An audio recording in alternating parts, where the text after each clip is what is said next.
Tower, November 8019 Yankee, ready for takeoff, runway 5. What is going on? Welcome back to my channel. Alex here. If you're new and you like topics about aviation, business, and travel, please consider subscribing. Today, I actually wanted to update some of my thoughts on headsets. Some of you probably already saw the video that I posted about 2 months ago where I talked about the Bose headset and how maybe the Zulu was a better option because it has that Kevlar cable.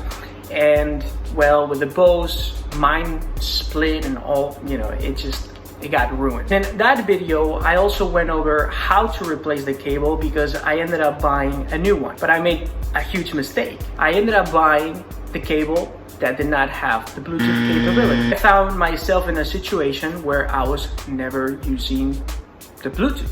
So I was like, I'll just save the $100 and not get the Bluetooth. But now that I'm flying IFR all the freaking time, I realized the value of having the Bluetooth capability. Here's why. So in one of my flights, we were at an uncontrolled field, and what I've been used to is just you go to FlightService and you can always find a clearance delivery frequency that you call and you just get your clearance. But in this uncontrolled field, they didn't have that. They actually had a phone number. Now, obviously, you can just call in your phone and just get the clearance, but you know what happened was that I called maybe like 30 minutes prior to departure, and they pretty much told me that they wanted me to call them 10 minutes before departure. And I always like setting up the aircraft ready with the clearance and all the avionics ready to rock and roll 30 minutes prior to departure. That's just me. When I called, they pretty much told me, well, we can't give you the clearance now. Call us in 10 minutes before the departure time. So I didn't have everything ready. And then all of a sudden, the customers just showed up early. So when that happens, you just gotta get in the airplane and shut the door and go, which is no problem because you can take off and just get your clearance up in the air. But something else happened to me at a different flight that made me think, wow, having the Bluetooth capability can save your day. Now, we were in the Bahamas and we took off.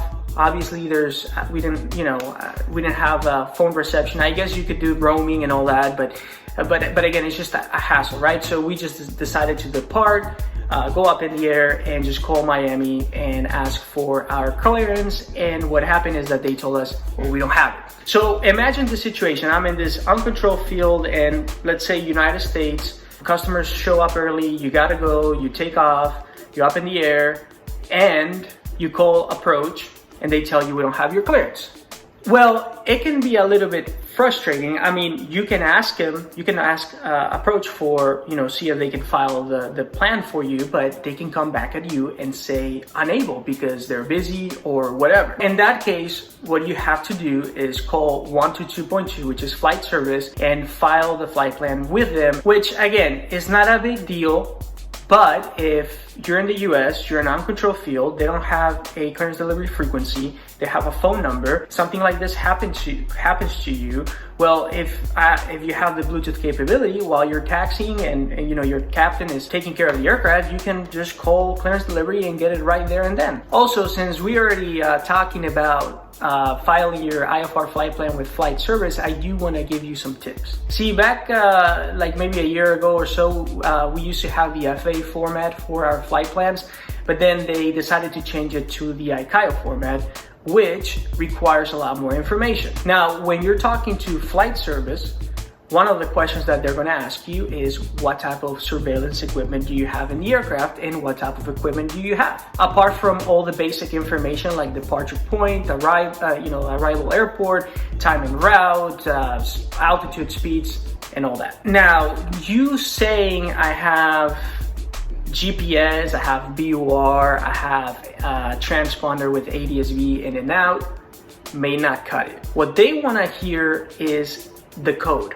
So as an example, let's say your airplane has ADF and it's got LPV capabilities, GNSS, and a DME. How you should say it is, I have Bravo, Delta, Golf, Foxtrot equipment. So pretty much the Bravo means that you have LPV capabilities, the Delta is DME, F is ADF, and G is GNSS. Also, your surveillance equipment. Let's say you have a transponder that has MODIS capability and it's got ADSB out. So how you need to tell them this is, I have Bravo 1 Lima surveillance equipment. And the reason why I'm telling you this is because if you ever run into a situation where you actually have to call flight service to file your flight plan, this is how you need to tell them. So I want you to be more prepared if you ever run into a situation like that. That's pretty much it. I really hope you enjoyed the content in this video. If you found it valuable, please give me a thumbs up and stay tuned because I'm going to be posting a lot more videos about my experience as a corporate pilot, and I'm going to share different stories and different things that I learned here and there. Thank you for watching, and I'll see you in the next one.